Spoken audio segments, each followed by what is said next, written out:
Hey Rabotai, welcome to our special Monday night Hillula. Tonight is the Hillula of the Lubavitcher Rebbe. I don't think we ever made a Hillula for the Lubavitcher Rebbe, did we? I don't remember ever doing it. Not on a Monday night, that's for sure. No. I don't think so. First and foremost, our shiur is for the Chazara B'Tshuva and Haslachat Shira Abigail Bat Ilan Atzivia. Hashem Yazir Ota B'Tshuva Shleima B'Ave Karov.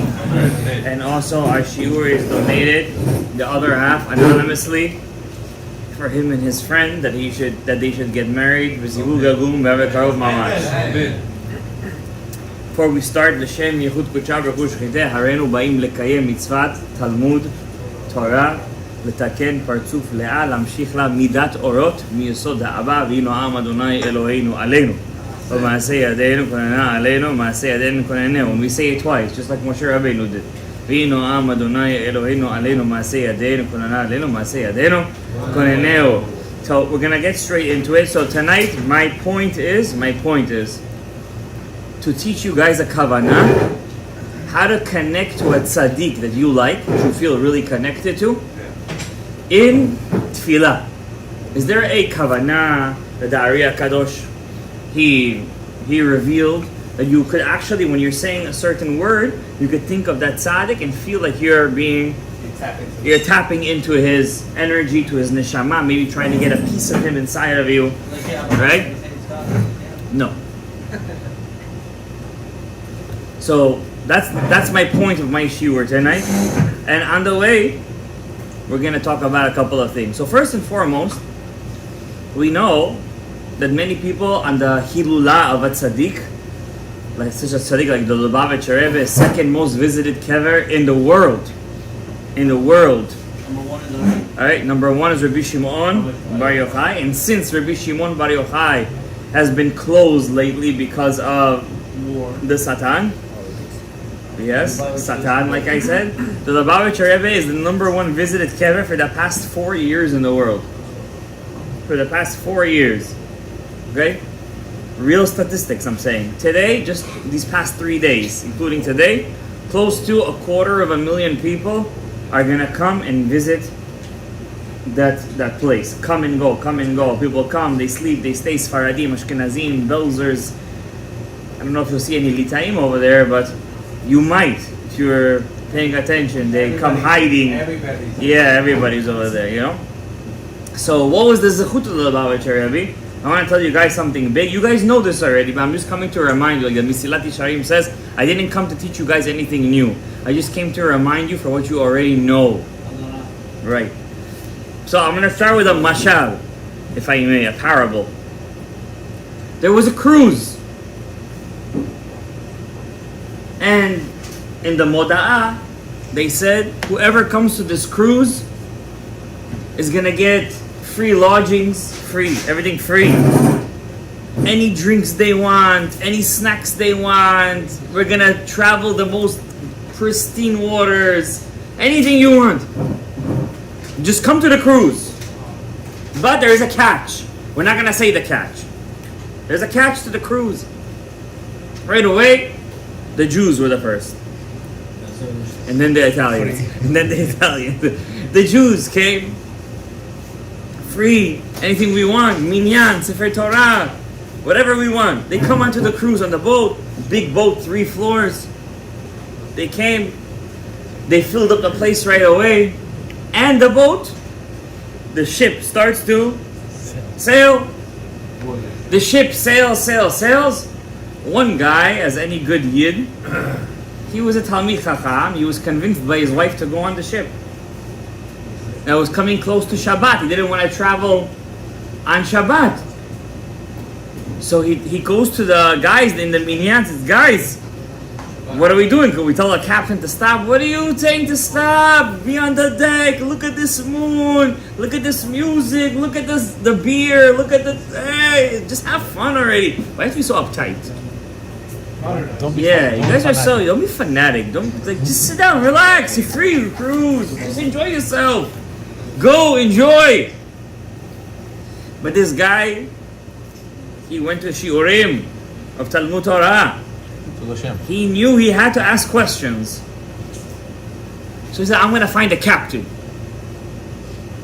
He goes upstairs. He goes ask the sailors, where's the captain? They don't want to answer him. Autopilot. Yeah. They go upstairs till you get to the captain's booth, and what does he see over there? This ship is on autopilot. It's a Tesla. That's the experiment. It just goes on the voyage. No captain, no nothing. It just goes. That's the experiment. You want to go on? Go on for free. Enjoy. But let's see. They're trying out the Tesla ship. The new technology. The new technology. The ship is going. He's like, well, you guys are crazy. No matter how good the autopilot is, you need control over here. You need the human brain. You need reason. He right away goes to all the Jews on the thing, all the Daf Yomi guys. He says, guys, this thing is running on autopilot. We got to get off the ship. What are you talking about? We're in the middle of the Mediterranean, in the middle of the Atlantic. What do you mean get off the ship? Where are you going to go? Where are you going to jump to? Just enjoy. They know what they're doing. If they offer, I'm telling you guys don't know what you guys are getting into. We're going to die. Again, this one. We're gonna die, we're gonna do this, we're gonna do that. Always the pessimist, always we're gonna be ruined, always we're not gonna do anything in life, we're not gonna get anywhere in life. Just sit down, sit by the deck. There's a moon over here, have some beer, have some salsa, tortilla chips, watch the view, you know. Go down to the Italians once in a while. Everything's for free.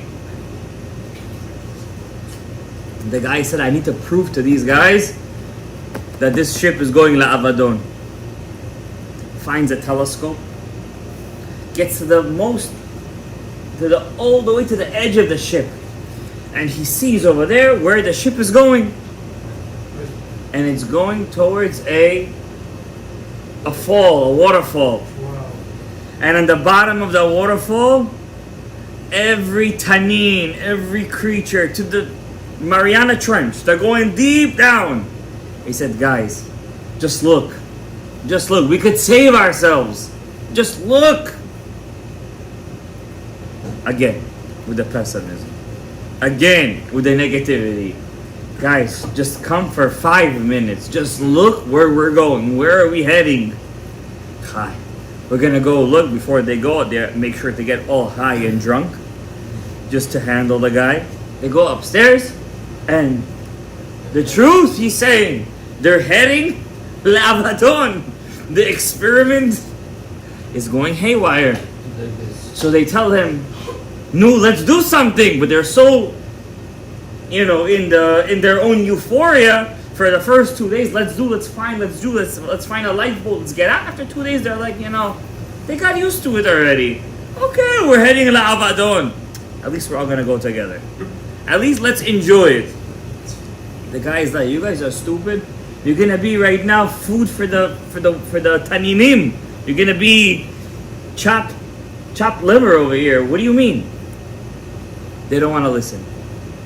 9 crazy guys. They went up to him and said, listen, we believe you. Let's try to get off this boat. Let's try to get out of here. They're looking, some raft, something to get off this boat. Suddenly they find at the end of the boat where everybody throws their garbage, they find like something sticking out. Like, a helicopter, they have the chopper, the top part, the wings, right? He says, listen, what is this thing sticking out? They get dirty, they put on their thing, they start to clear out all the garbage after 3 weeks being on the ship. What do they find over there? A helicopter! Inside instructions. This is the experiment. Who's gonna wake up on time? This helicopter is for them. There's only enough space for a couple of people. Who's gonna wake up and decide to leave?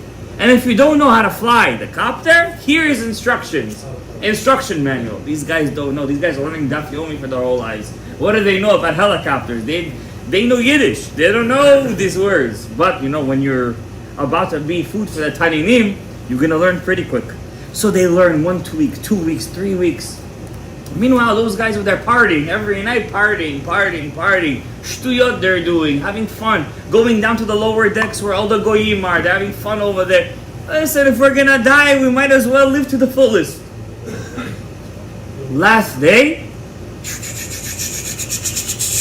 these Daf Yomi guys, they figure out how to run the helicopter. Enough space for 10 guys, exactly a minyan. They take the Sefer Torah with them, and they start to, and everybody says, hey, don't leave us over here. They start to jump, try to grab onto the helicopter. But the helicopter goes, adios, and the ship goes la'avadon. This is a mashal. The nimshal is your life. You're on an experiment, guys. It's called Olam Hazeh. This is the experiment.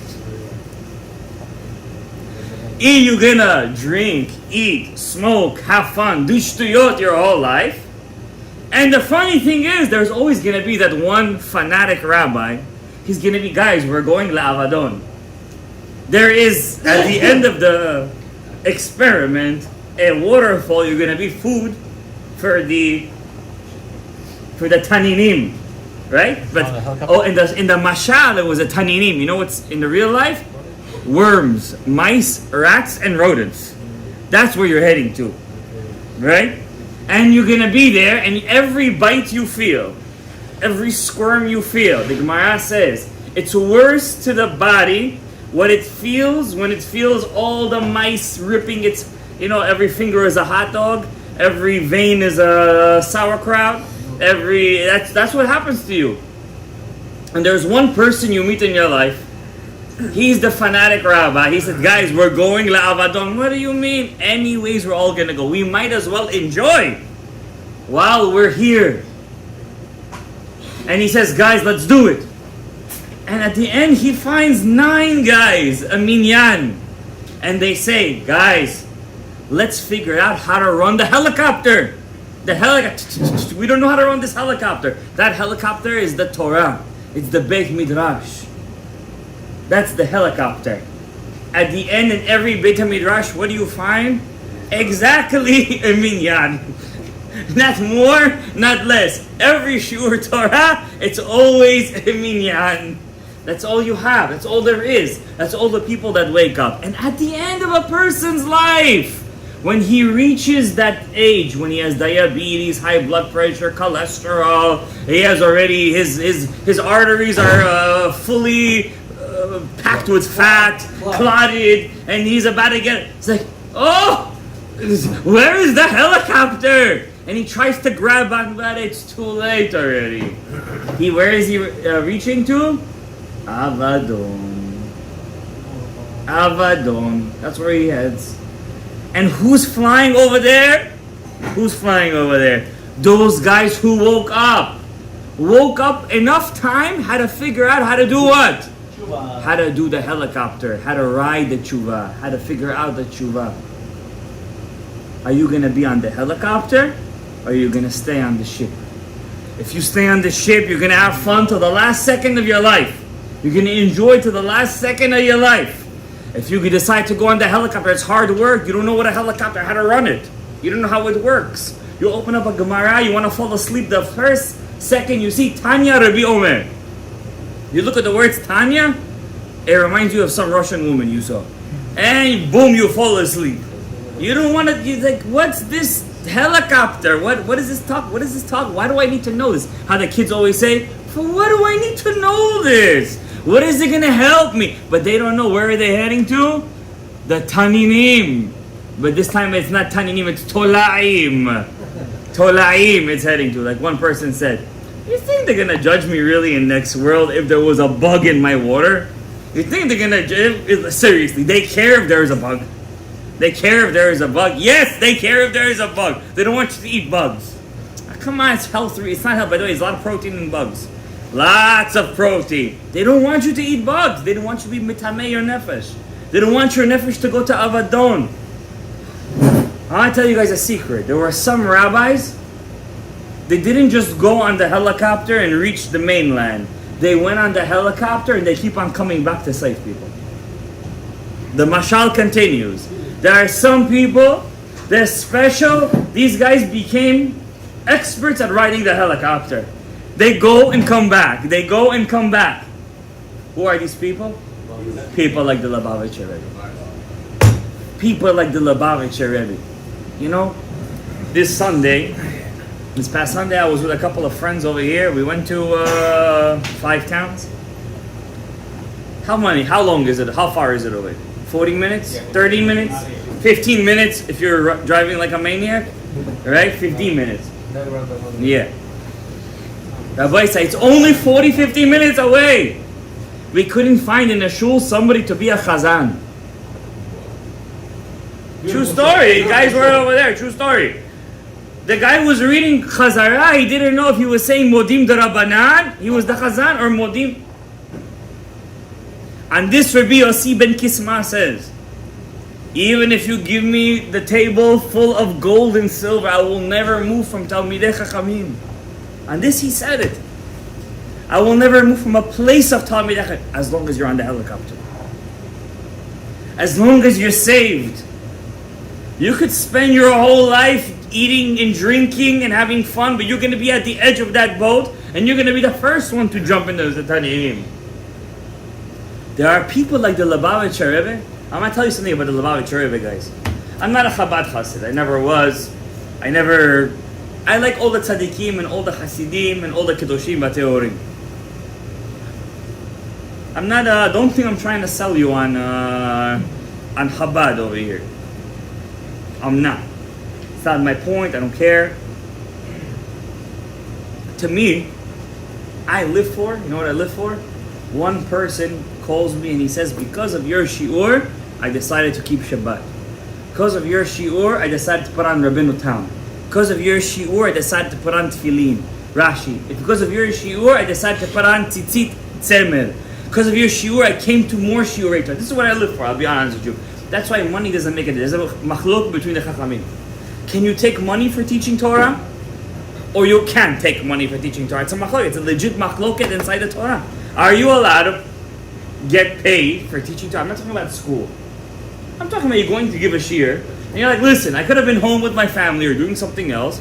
This is my time. My time is worth money. You want me to teach? Pay me.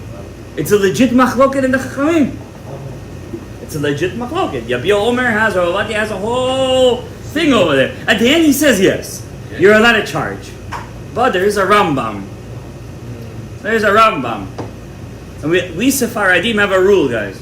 Whenever older rabbis say something and you have the Rambam, you're allowed to say, Kim li Rambam. I hold it down because the Rambam was the first Sephardic rabbi.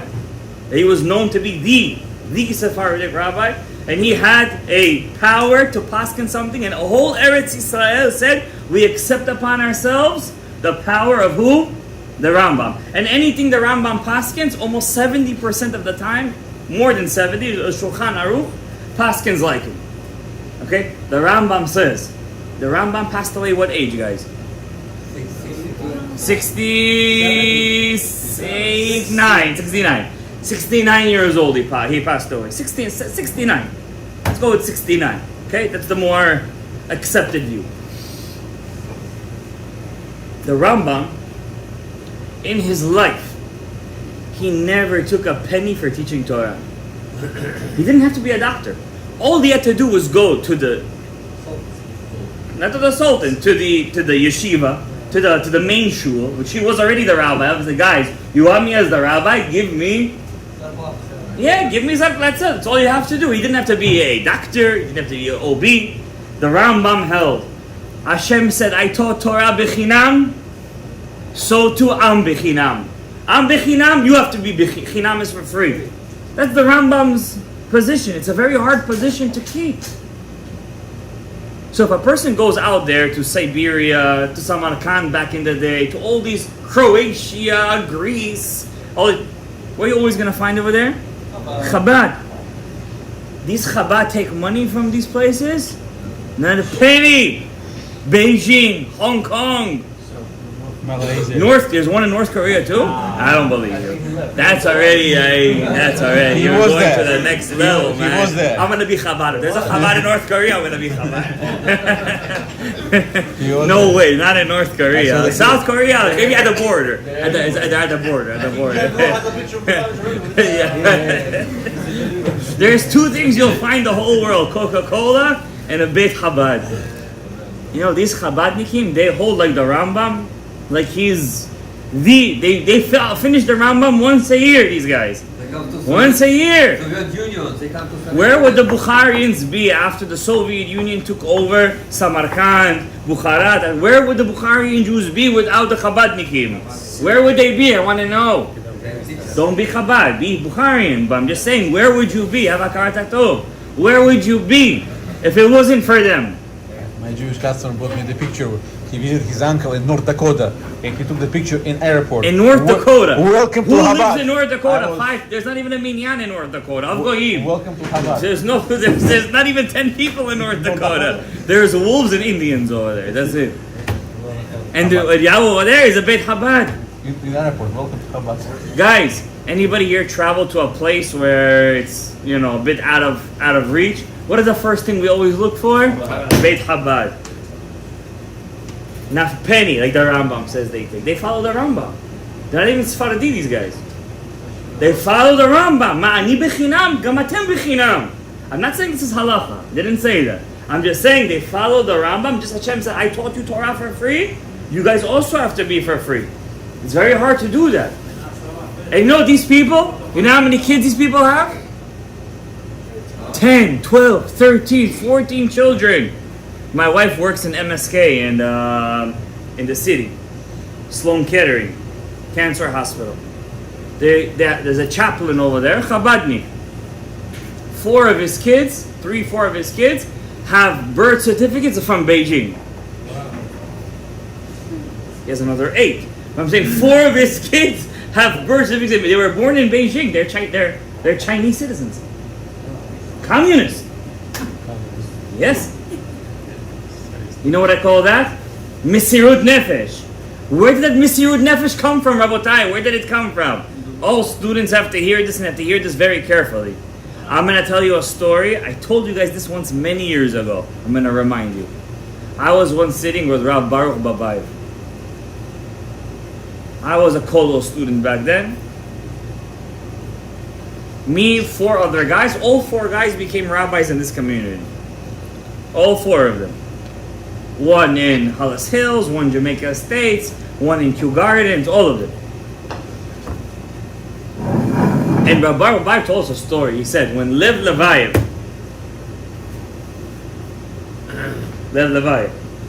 Africa Israel Company, diamonds, you know him, right?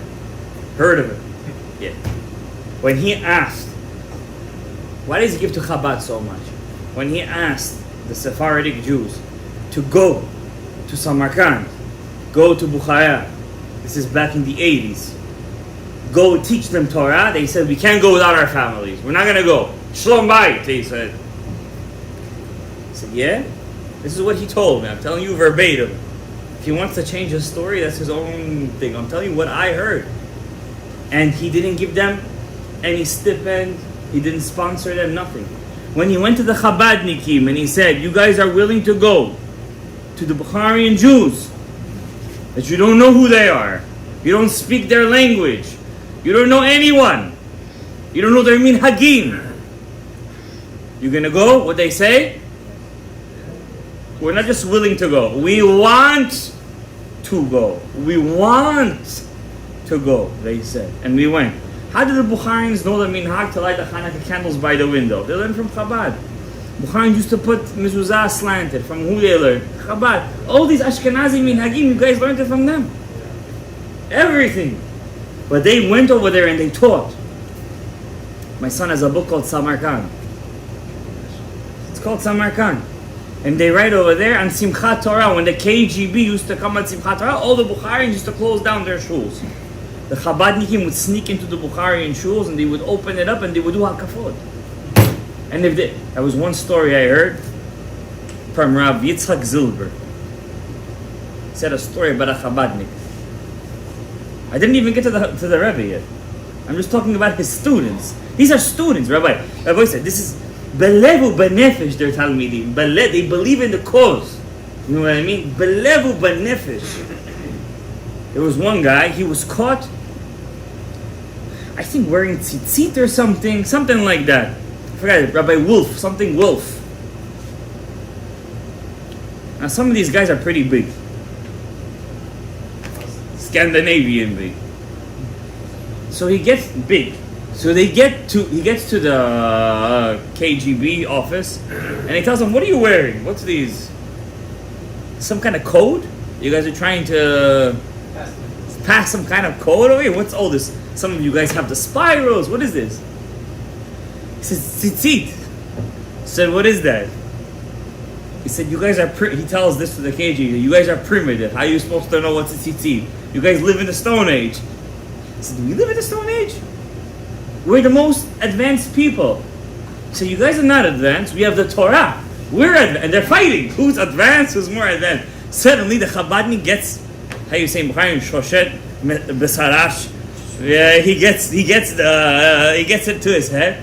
He gets up with all of his palm and he smacks the KGB officer so bad. Rav Yitzchak Zilber says the story. The guy's head almost snapped. He got 5-6 years in Siberia for that. They were supposed to kill him. It was a nest. He didn't care. He wasn't afraid. So you putting down tzitzit? His name was Rabbi Wolf. So you remember the story? He gets up and he smacks him so hard his head almost snaps. That's what you call doing Mesirut Nefesh.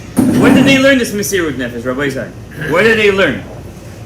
Rabbi Isai, I'm going to tell you something.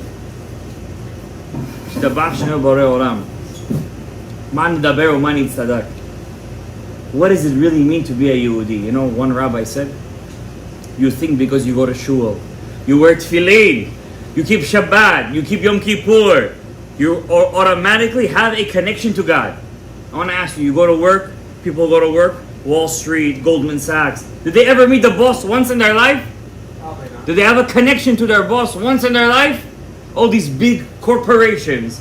If they get to meet the CEO, the CEO is all the way on top. They don't have a relationship with the CEO, but they work in all those guys who come to shul, they daven, they keep Shabbat. They work in the facility, but they have no connection with the CEO. They have no connection with him. You have to pray every day to Hashem. Hashem, karveinu la'avodatecha, simchelkeinu b'toratach. What do these words mean? Karveinu l'toratecha. Make us close, but you learn Torah every day. What does that mean? Karveinu l'toratecha. The boy said there's people who learn Torah, they're not really learning Torah. They're just learning some science. Karveinu l'toratecha. Bring me close to your Torah. Simchelkeinu b'toratecha. Put our chelek in your Torah. These words are not. This is Judaism. Hashem doesn't need your tefillin. Trust me, He doesn't need your tefillin. He doesn't need your Shabbat. All this is for you. It's for you. For you to reach the highest olam haba you could ever reach in your life. There's a first Even HaEzer. In Even HaEzer, Siman Aleph, the first Ba. A Beit Chadash says, why did Hashem tell us to get married? Anyone here knows? And a Shalom Bait. You get Shalom Bait and a shir. Huh? Why did Hashem tell us to get married? We need a companion. To give life? Why should we give life? No. Look at the guys in the city. Till 40, 50 years old, balalaika all the night, and then he gets a heart attack, but at least he dies with a smile on his face. Have a companion. Zelu tov? No, to understand you like God. To make us crazy, that's right. To make us crazy. I like that. That's an honest answer. Huh? Guys, don't just repeat things that you heard. Say what you feel. He said what he felt to make us crazy. Be like our creators. Okay, that's very simple to say. You could be like our creator. In what ways are you like your creator when you get married? You could also give by feeding the cat in the street. You could also give by giving to the cat on the street. Said to enjoy your life or do. Self-sacrifice. So we I serve think many Hashem people and would just disagree with you when they say to enjoy your life. You know, I'll tell you a story. David HaMelech, King David, had 18 wives and 10 concubines. 18 wives and 10 concubines. I know he was a king. One day he felt Yani magu, Yani chachu, kvat. Once a month is enough. His wife comes up to him and she says to him, I see you're already became old. He's 70 years old, for the love of God. We went from the guy's life. He had 28 wives. To 18 wives, 10 wives. You know, he said, what? I'm L'shem yichud kudsha b'yichud shchitei, he said. And he said, right now I could be with all of them in one day. He said, this is a story we don't say to kids. We say this to people with a bit of maturity. It's a lesson to this story. 1,000. Okay? We don't know what went on over there. We don't want to know either. But it's a different story over there with Shlomo. We don't want to get into it. It's a bit we can't understand it so much. You know, it's very nice to say, but many people don't feel that. Many people feel that it's a burden. Hashem said, the first mitzvah in the Torah is pru urvu. Pay attention. He didn't say the first mitzvah is lekadesh isha. It doesn't say that in the Torah. The first mitzvah in the Torah is pru urvu. What's that mean? The Lubavitch Rebbe had never had kids, by the way. Not that he didn't want to, it didn't happen. Yeah, it didn't happen. He never had kids. How come the Torah says the mitzvah of getting married as in pru urvu, not as in lekadesh isha? How come? How come it should have said lekadesh isha? To get married to Right, to get married to have kids, right? That's why. But halachically speaking, if a guy never got married, but he had kids, and he was mekayim his mitzvah, technically speaking? Yes? Okay, it's a kasha. And it's halachically speaking. To be mekayim the mitzvah pru urvu, you don't have to get married. It's not a mitzvah to do it that way, but you were mekayim pru urvu. So the Bach says, why did Hashem tell us to be married to a species opposite of us? It's not a species. It's a species opposite. Like Gemara says, women are a different species. How are you? That's what it says. Now listen. It says, the Bach says, yeah, the Gemara says, Nashim am bipnei atzman. It's a nation within themselves. They're their own. 10 barrels of speech came to the world, 9 took human females. That's what it says over there. That means 1 barrel, all the animals, all the rodents, all the spiders, all the acrophobes, all the amphibians, everything, they spread that within themselves. 1 barrel. That means with all the shiurim we say, everything we do, it's all one, it's not even 1 barrel. We're gonna find out some Yeah. more. So, the Bach says, when HaKadosh Baruch Hu created the world, He created a human being. Adam. Before that was Adam Kadmon. Ak. Right? No matter what you say, anything compared to the Ein Sof is what? Finite. What is He? Infinite. Hashem said, I am an infinite being, and I created a finite being. No matter how close it is to me, it's finite. And I want to live in this world together with this finite being and share it with them and love them and give them unconditionally. And the only way you could understand why I made this world is if you're infinite, by the way. Compared to a woman, you're an infinite being. A woman is not? A woman is a finite being compared to a man. If he's a real man, he's an infinite being. He could do whatever he wants. He could go wherever he wants. Because because people, they believe in Western civilization so much, and they put themselves in borders. A man could go to the end of the world and do business if he wants. He could try. He's not afraid. Women are afraid. They're not going to go on a plane and do business in South Korea. A man is going to do that.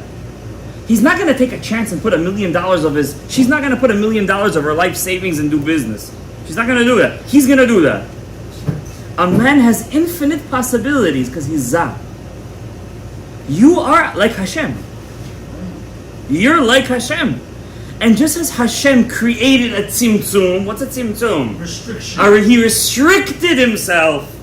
And then He placed in that restriction a partzuf, a being.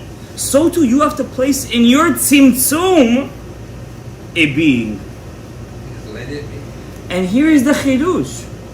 You guys say it, but you guys don't know what you're saying. Only through that tzimtzum could new life be created. Because when you make a tzimtzum, you constrict yourself, you put yourself in a closed room, and it's dark, and then you have that finite being, and you're infinite, and then you put your or, your light, your zera, inside of them, and suddenly you see it. What does it create? A new human being. Rabbi said, what happens between a man and his wife is exactly Etz HaChaim. That's all Etz HaChaim is. Just in different words. What's the difference? A guy who learns Solat Torah, he knows what he's doing. A guy who doesn't learn Solat Torah, he's like an animal. Because Hashem put in every animal and every yitzur in the world to be infinite, finite, make a tzimtzum, and put your light inside the finite being and create life. Because all Hashem wants to do is to reveal Himself. That's all He wants. What's Olam Haba, guys? I want to ask you guys a question. You guys went on the helicopter? You guys on the helicopter? You guys went all the way up. You reached the 7th firmament. You got to Olam HaAtzilut. And what do you reach? What do you see when you get there? A light? What do you see when you get there? Same world, just You're different not supposed to version. be here in this world. Don't jump the gun. But what do you see when you get up there? A proper toilet you see up there? God knows. The same thing you see down here, just with clearer eyes.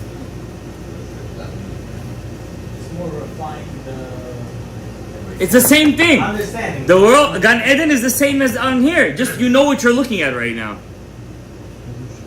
Father says that world of Nishamot over Gan Eden is going to be here, but we're not. I'm explaining him now. You're a neshama, by the way. You're not a body. I know. You're not a body. The body is just a car. When who's driving the car? The car is driving the person, or the person is driving the car? You're driving the car. The body doesn't drive you.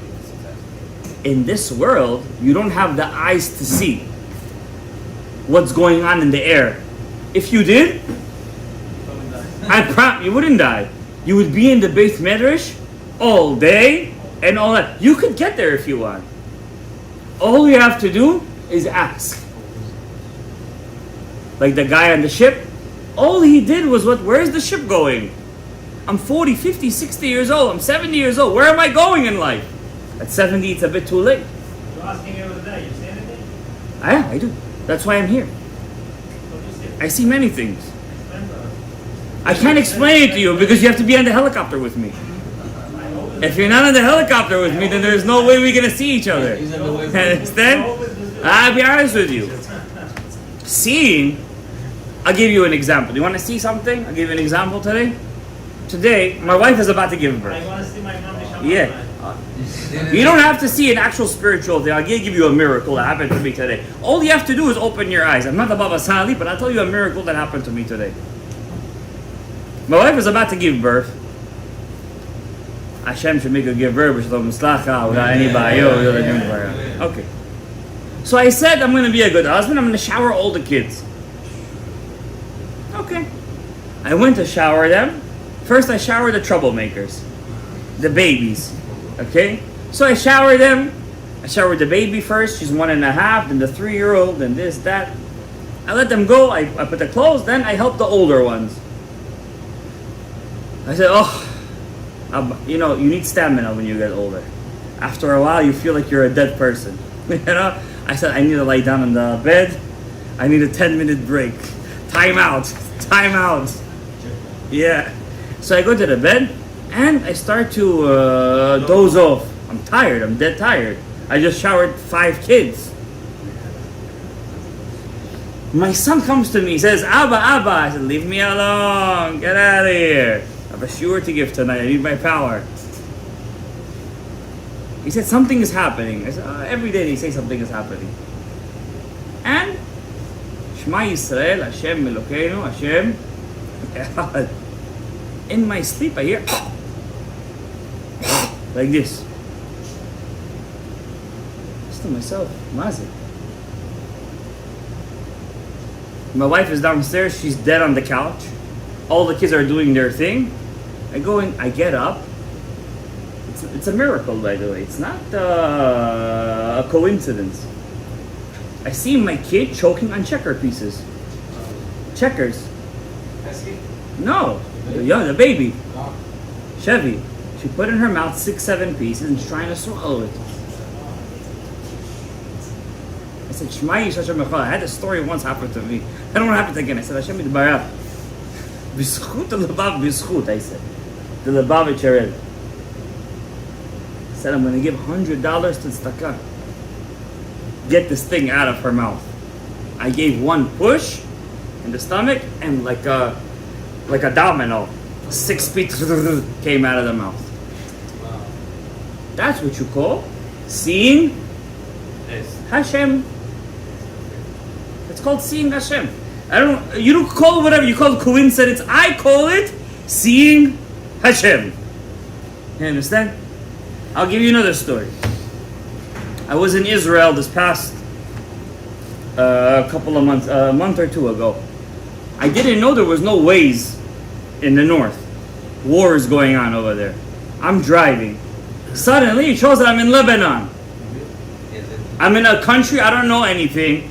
I went through Bikat HaYarden, through the Shtachim, Judea, Samaria. I went through the West Bank. I didn't know which way to go. There's through Haifa, and then there's through the West Bank. I went through the West Bank by mistake. I'm in enemy territory. That same day, a soldier was killed at the checkpoint. I said, Hashem Yitbarach, save me over here. Be'emet?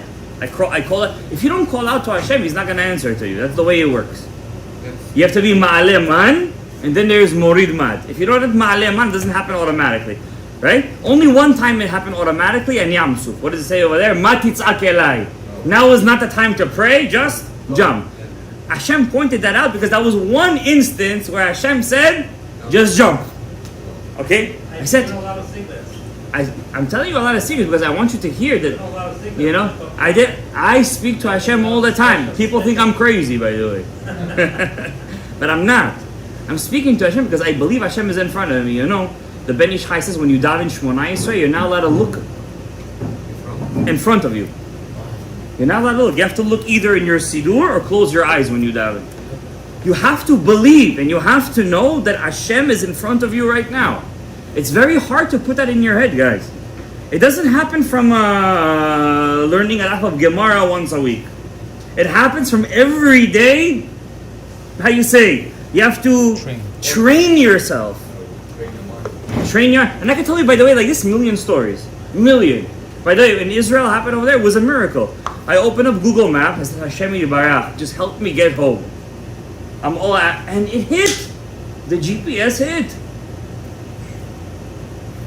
First I went to Rebbe Meir Balanes, I gave over there tzedakah, I davened to Hashem Yitbarach. I reached Rebbe Meir Balanes. I was supposed to go to Chavakuk HaNavi, because I never went to Chavakuk HaNavi in my life. The Chavakuk is next to Tveria. It's next to Tveria, but Rebbe Meir is Tveria. You understand? They're bombing Tveria already, by the way. They're already bombing Tveria. In the outskirts of the Kinneret, they're already bombing over there. Guys, we have to daven to HaKadosh Baruch Hu. Please add in your prayers every day that Hashem should bring back all the hostages, all the shvuyim, and Hashem should have nitzachon against Hamas and against Hezbollah, and of course against the worst, the snake of all the snakes, as the Gemara Masechet Yoma says, Paras. Paras. The Gemara, by the way, it's already written in the Gemara. The Gemara says two rabbis were arguing who's going to be the biggest enemy at the end of days. Edom, America, Russia, or Paras. One rabbi said Edom. He destroyed the second Beit HaMikdash. He's going to be the enemy. One rabbi got up and said, no, it's going to be Paras. What are you talking about? Paras. Paras, they built the second Beit HaMikdash. Then the Gemara says, shh. I kid you not. It's not a Zohar. It's not anything. It's a Gemara Masechet Yoma. It says over there, who's going to be the enemy of... This is written 2,000 years ago. Who's going to be the enemy of the Jews at the end of days? Paras, it says over there. And what do we see today? Only a blind person doesn't want to see Hashem. He's going to ignore it. Because you know what? He's on the boat. He has the tequila. He has everything. He's enjoying himself. He doesn't understand in 30 years he's going to meet the Creator. Because he thinks, where is he going? To Gan Eden. He's in the cruise. He's on the Mediterranean. He doesn't understand soon is going to be a tsunami. You understand? I'm not talking about a World War III. I don't care about that stuff. I'm talking about your personal life. I want to ask you guys a question. I know it's on camera. I want to ask you guys. You guys heard the guy who died a couple of days ago? You guys heard about that, right? I don't mean to make an example of it. There's a very famous doctor. I don't want to say what he did to himself. Okay? Just another lesson. Don't keep guns in the house. You understand? What was missing in a person's life? Materialistically, he was on the cruise. Materialistically, hakol yesh. But emotionally, everything was missing. It's more. I can't say more than that. So we have to learn from this. Just like we learned from that poor lady who killed herself. Hashem Menachem alishmata. Everyone spoke about it. I know we're not here to judge. I'm just to learn from the lessons of life. Just because you have a little bit of guap doesn't mean you're standing on cloud 9. Okay? I don't want to take this shiur to a very dark place. Chabad is all about life and everything.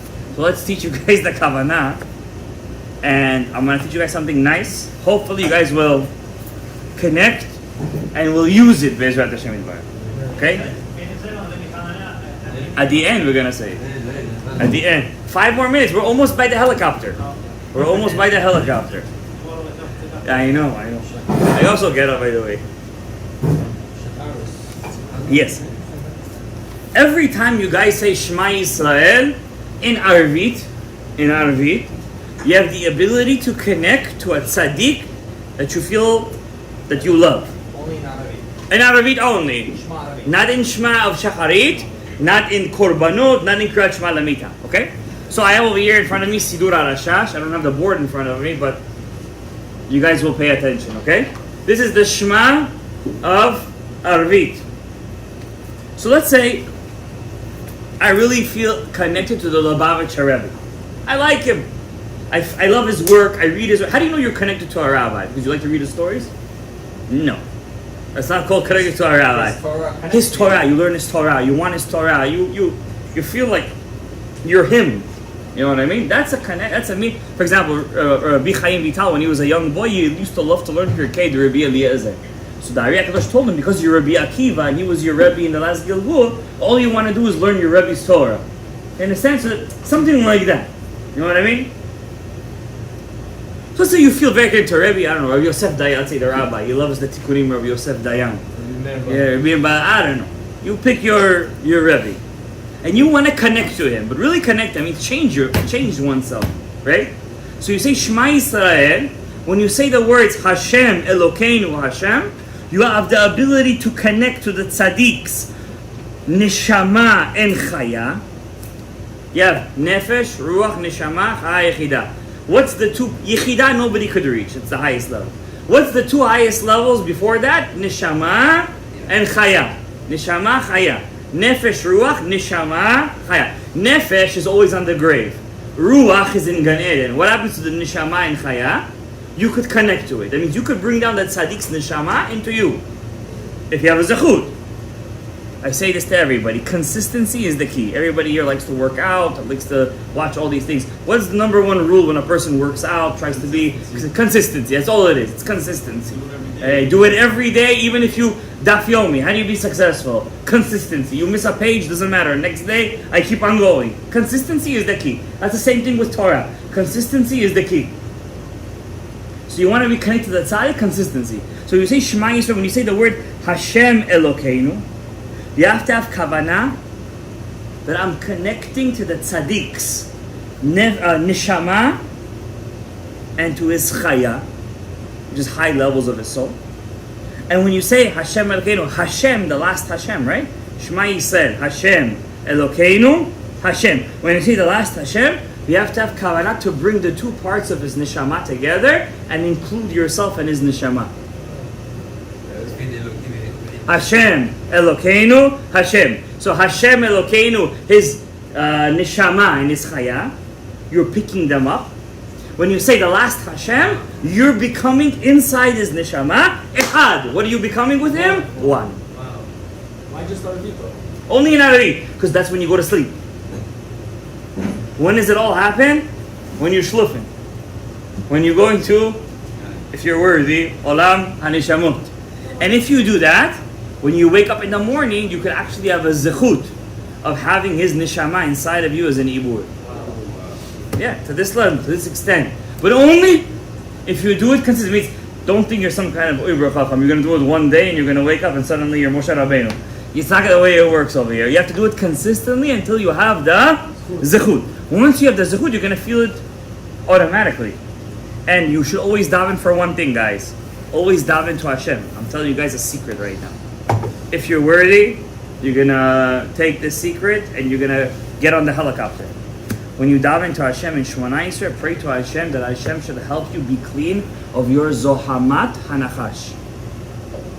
Everybody in Adam HaRishon's sin had a piece of a snake inside of him. Always pray to Hashem that you should get rid of your zohamat hanachash. In Shema Koleinu. Zohamat The stain, the dirt of the nachash inside of you. Have kavanah. Always pray. Hashem, help me. Menachem atzmi mizohamat hanachash. For one guy, it could be kaas. For one guy, it could be kamtzan. For one guy, it could be kapdan. For one guy, it could be shichrut. For one guy, it could be ta'ava. Doesn't matter. Everyone has a zohamat hanachash. Always daven to Hashem that you should get rid of your zohamat hanachash. Once you get rid of that, you're on the helicopter automatically. May the zechut of the Bavit Shrei be again kulanu. May Hashem yizakenu legula shlema, refuah shlema, leishol gedolot, leילדים צדיקים, זיווגים הגונים, כל הברכות וכל הישועות וכל התוכנית שלנו, אמן. רבי חנניה בן הקשיא אומר